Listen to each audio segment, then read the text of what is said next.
Hi student, I have already discussed that what is the resistance and how the resistance depend upon the length, area and temperature.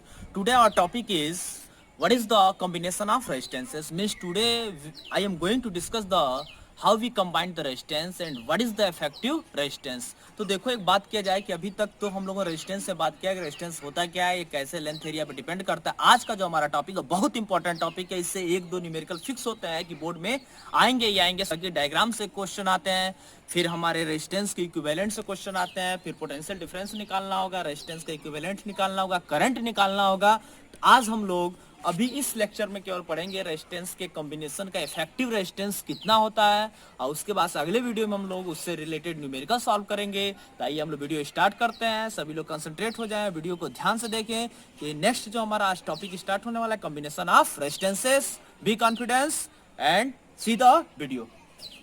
Combination of resistances. तो आज हम बात करेंगे कि resistance को कैसे combine करते हैं। तो रेजिस्टेंस को कंबाइन करने के लिए दो मेथड है। पहला है सीरीज कॉम्बिनेशन। क्या है सीरीज कॉम्बिनेशन?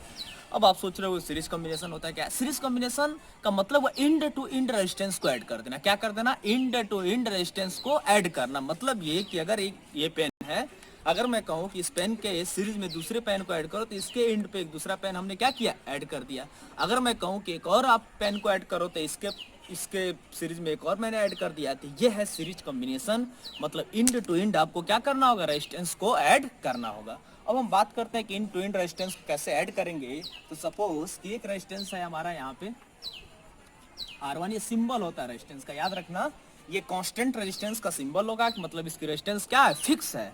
और ये वेरिएबल रेजिस्टेंस का सिंबल होता है कि अगर कोई ऐसे बना हुआ है, ये हमारा हो जाए वेरिएबल रेजिस्टेंस का सिंबल होता है। तो एक कांस्टेंट रेजिस्टेंस है जिसकी वैल्यू क्या है? R1 है। वैल्यू क्या है? R1 है। इस पे एक और हमने सीरीज में रेजिस्टेंस कनेक्ट कर लिया जिसकी वैल्यू है R2। क्या है वैल्यू? R2 है। इसको मैंने क्या किया, अब एक V वोल्ट के बैटरी से कनेक्ट कर लिया। क्या करने जा रहा हूँ? V वोल्ट की बैटरी से इसे कनेक्ट करने जा रहा हूँ। इसको मैंने एक V वोल्ट की बैटरी से कनेक्ट कर लिया। ये V वोल्ट की बैटरी हो गई। अब यहाँ पे जब हमने V वोल्ट की बैटरी से कनेक्ट किया तो वोल्टेज दोनों के इंड्स पे, मीन्स एक के फर्स्ट इंड पे, दूसरे के सेकंड वाले के लास्ट इंड पे क्या हो गई? अप्लाई हो गई। अब यहाँ से जान रहे हैं कि हम लोग करंट क्या होगा? फ्लो करेगा। करंट पॉजिटिव टर्मिनल से नेगेटिव टर्मिनल की तरफ फ्लो होगी। जान ही रहे हो, इतना तो वीडियो में हमने ऑलरेडी डिस्कस कर दिया है कि आप समझ सकते हो। तो रिलैक्स रहो, पढ़ाई करो, एकदम जबरदस्त तरीके से आपको पढ़ना है। वीडियो में अगर आप ध्यान से सुनते हो तो मैं इसका गारंटी लेता हूं कि आपको कोई भी टॉपिक ऐसा नहीं होगा जो मैं समझा दूं आपको समझ में ना आए। तो करना क्या है? ये R1 है, ये R2 है, V वोल्ट की हमने बैटरी लगाई है। अब यहाँ पे क्या हो रहा है कि यहाँ से करंट का फ्लो होना स्टार्ट हुआ, करंट जाएगी। अब सोचो क्या होता है, अगर करंट यहाँ से मूव कर रही है तो आपने देखा कि एक हमारा, मैं अभी एग्जाम्पल दे रहा था कि एक पाइप, मान लो कि एक पेन ए है, दूसरा पेन ए है। अगर यहाँ से, अगर ये पेन में होल रहा था, मैं यहाँ से वाटर अगर डालता तो इस वाटर, सेम अमाउंट वाटर इससे भी निकल जाता। वैसे ही अगर यहाँ पे आई करंट फ्लो कर रहा है तो इस रेजिस्टेंस से भी आई ही करंट फ्लो करेगा, यहाँ से भी आई करंट क्या होगा? फ्लो होगा। मतलब करंट कांस्टेंट होती है। याद रखना, जब सीरीज में रेजिस्टेंस रहेगा तो क्या कांस्टेंट रहेगा? करंट कांस्टेंट रहेगा। तो इन दोनों में आई करंट क्या हो रही है? फ्लो हो रही है। बहुत अच्छी बात है, हम तो समझ गए। यहाँ से बस एक कंसेप्ट निकाले अभी हमने कि करंट क्या है? कांस्टेंट है। चलिए, करंट कांस्टेंट हो गई, आई करंट फ्लो कर रहा है। अब क्या करना है, जब करंट हमारी कांस्टेंट हो गई, अब इन दो रेजिस्टेंस का एन रेजिस्टेंस भी हो सकता है, 3, 4, 5, जो भी रेजिस्टेंस लेना हो लेगा, डेरिवेशन करेंगे तो वही आएगा। अब यहाँ पे हम लोगों ने देखा, क्या देखा कि R1 R2 कनेक्ट हो गए। अब देखो, ये जो हमारा पोटेंशियल डिफरेंस है ना, अब इन दोनों में डिवाइड हो जाता है। वो क्या होगा? डिवाइड होगा। मान लिया जाए कि यहाँ पे पोटेंशियल डिफरेंस है V1, यहाँ पे पोटेंशियल डिफरेंस है V2। मतलब इसके इंड्स पे अक्रॉस जो पोटेंशियल डिफरेंस है, रेजिस्टेंस के अक्रॉस पोटेंशियल डिफरेंस निकाला जाता है। याद रखना, किसके अक्रॉस पोटेंशियल डिफरेंस निकालते हैं? रेजिस्टेंस के अक्रॉस निकालते हैं। तो यहाँ हमने देखा कि V1 पोटेंशियल डिफरेंस यहाँ पे है, V2 पोटेंशियल डिफरेंस यहाँ पे है। अब थोड़ा सा हम समझते हैं कि आपने पढ़ा होगा V = W/Q। तो Q मतलब चार्ज का फ्लो, ये तो कांस्टेंट हो गया। तो V = क्या हो जाएगा? W। V = क्या हो गया? W। अब ये थोड़ा सा समझो कि जो टोटल हमारा वोल्टेज होगा वो क्या हो गया? V था, V1 V2 में डिवाइड हो गया। तो जो वर्क डन था वो क्या है? कांस्टेंट है। वर्क डन क्या है? कांस्टेंट है। अब कुछ वर्क डन यहाँ पे हमारा यूज हुआ होगा, कुछ यहाँ यूज हुआ होगा, लेकिन जो टोटल वर्क डन होगा वो कांस्टेंट हो गया। मतलब कि टोटल वोल्टेज क्या हो गई? V जो थी वो V1 + V2 के इक्वल होगी। मतलब कि यहाँ पे जो पोटेंशियल डिफरेंस है, यहाँ पे जो पोटेंशियल डिफरेंस है वो क्या हो गया, इन दोनों का सम V के इक्वल होगा। अब इसको थोड़ा सा समझते हैं कि V के इक्वल कैसे हुआ। तो हमने देखा कि जो V था, अब यहाँ से देखो V की वैल्यू हो गई V1 प्लस V2। अब ओम्स लॉ अप्लाई कर दो आप, यूजिंग ओम्स लॉ। क्या करना है, ओम्स लॉ का यूज करना है, यूजिंग ओम्स लॉ। अब ओम्स लॉ का आप यूज कर दो। जब आप ओम्स लॉ का यूज करोगे तो V की जगह पे अगर मान लिया जाए कि I करंट फ्लो हो रही है, इन दोनों में हो रही होगी, तो जो इन दोनों का कंबाइंड रेजिस्टेंस आएगा, ध्यान समझना, कुछ बच्चे यहाँ कंफ्यूज हो जाते हैं कि सर कंबाइंड रेजिस्टेंस कैसे आ गया बात यहाँ पे। ये बताओ, जब R1 R2 दो रेजिस्टेंस है तो इनका इफेक्टिव रेजिस्टेंस कुछ ना कुछ होगा, उसी को मैंने कंबाइंड रेजिस्टेंस माना है। और इसका कंबाइंड वोल्टेज क्या है, V वोल्ट है, और टोटल कंबाइंड करंट क्या है, I करंट है। तब मैंने माना कि RE जो रेजिस्टेंस है वो कंबाइंड रेजिस्टेंस है। तो यहाँ पे ओम्स लॉ अप्लाई करेंगे तो टोटल करंट क्या है, I बाई V हमारा कंबाइंड है वोल्टेज। इसके साथ यूज क्या करेंगे, कंबाइंड करंट कितनी है, I। रेजिस्टेंस क्या यूज करेंगे, कंबाइंड रेजिस्टेंस, वो क्या है, RE मैंने मान लिया, इज इक्वल टू V1 पे कितनी करंट फ्लो कर रही है, I। देखिए रेजिस्टेंस क्या है, R1, ये हो जाएगा I into R1 plus V2 पे क्या हो रहा है, करंट I, रेजिस्टेंस क्या है, R2, तो हो जाएगा I इंटू R2।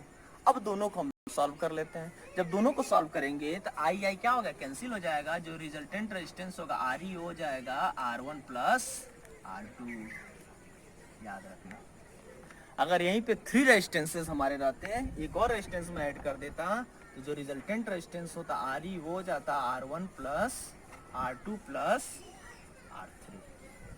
ये था हमारा सीरीज कॉम्बिनेशन। याद रखना, सीरीज में आपको क्या याद रखना है कि जो टोटल वर्क डन होगा, वो जो चार्ज हम मूव करा रहे हैं रेजिस्टेंस में, तो मूव कराने में हमको वर्क डन करना पड़ेगा। तो एक रेजिस्टेंस को क्रॉस कराने में वर्क डन, फिर दूसरे को क्रॉस कराने में वर्क डन, उस वर्क डन के इक्वल टोटल वर्क डन हो गया। तो इसीलिए चार्ज तो कांस्टेंट है, तो जो टोटल V होगा वो W के इक्वल होगा। और W में यहाँ पे W1 लगेगा कुछ चार्ज को मूव कराने में यहाँ पे, और W2 लगेगा यहाँ पे, तो वही जो टोटल वर्क डन होगा वो W1 प्लस W2 हो जाएगा।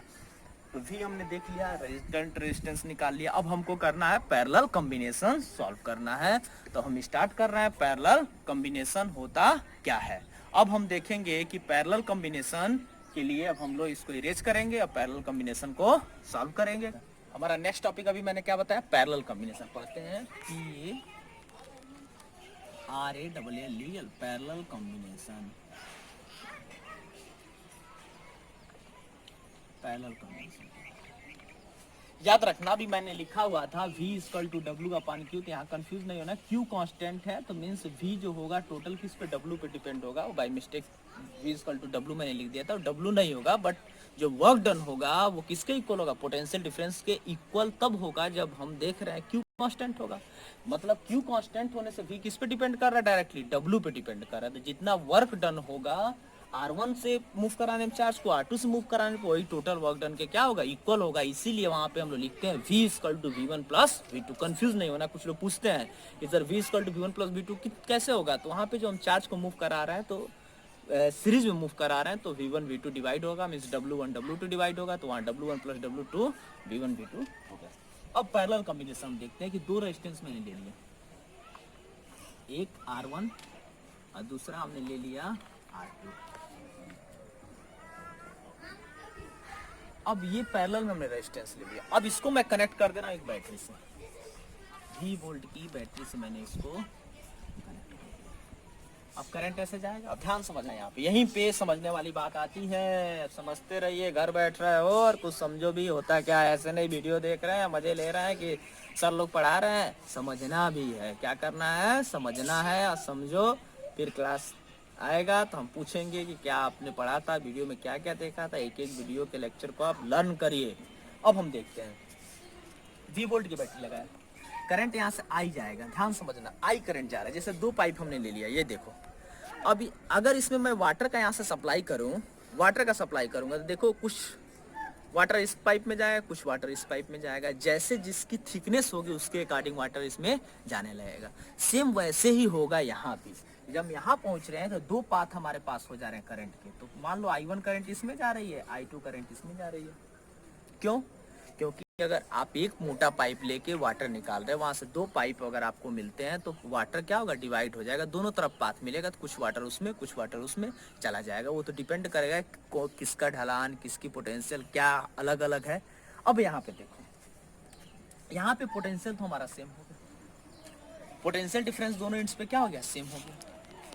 अब क्या करना है, जब पोटेंशियल डिफरेंस हमारा सेम हो गया, करंट आई गई है, तो law of conservation of energy आप अप्लाई कर सकते हो, सीरीज में भी पैरेलल में भी।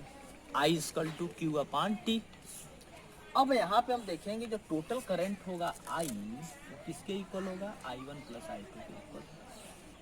ओम्स लॉ अप्लाई कर देते हैं, ओम्स लॉ अप्लाई करते हैं।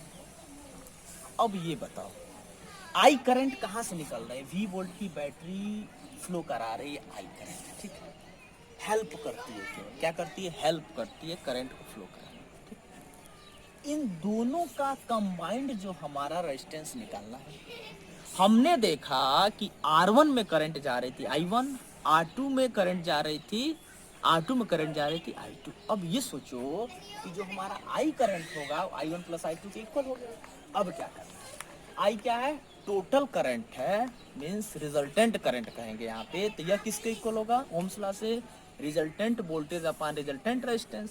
इन दोनों का रिजल्टेंट वोल्टेज क्या है, V है, रिजल्टेंट रेजिस्टेंस को मैंने मान लिया RE है।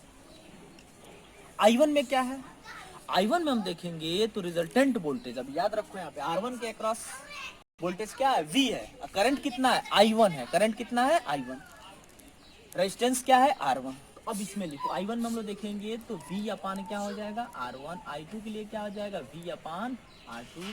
अब V कैंसिल हो जाएगा, 1 अपान RE इक्वल टू हो जाएगा 1 अपान R1 प्लस 1 अपान R2। अब क्या करना है, अगर 3 रेजिस्टेंस हो जाए, 4 रेजिस्टेंस हो, ऐसे ही बढ़ाते जाएंगे। Suppose for 3 resistance 1 upon RE की जो वैल्यू होगी वो हो जाएगी 1 अपान R1 प्लस 1 अपान R2 प्लस 1 अपान R3 डॉट डॉट ऐसे बढ़ जाएगा। अब क्या करना है भाई, समझ में आया होगा। अब थोड़ा सा इसको 2-3 बार वीडियो देखना, रियलाइज करना क्या है कैसे है, उसके बाद से इस पे हम लोग न्यूमेरिकल कल स्टार्ट करेंगे। इस पे कुछ न्यूमेरिकल्स करेंगे सर्किट डायग्राम से, न्यूमेरिकल्स करने के बाद से न्यूमेरिकल्स इस पे हम बहुत सारे करेंगे, 1 से 2 वीडियो में बनाऊंगा न्यूमेरिकल्स का, न्यूमेरिकल्स करेंगे, बहुत अच्छा लगेगा। Best of luck, stay at home, stay safe, thank you.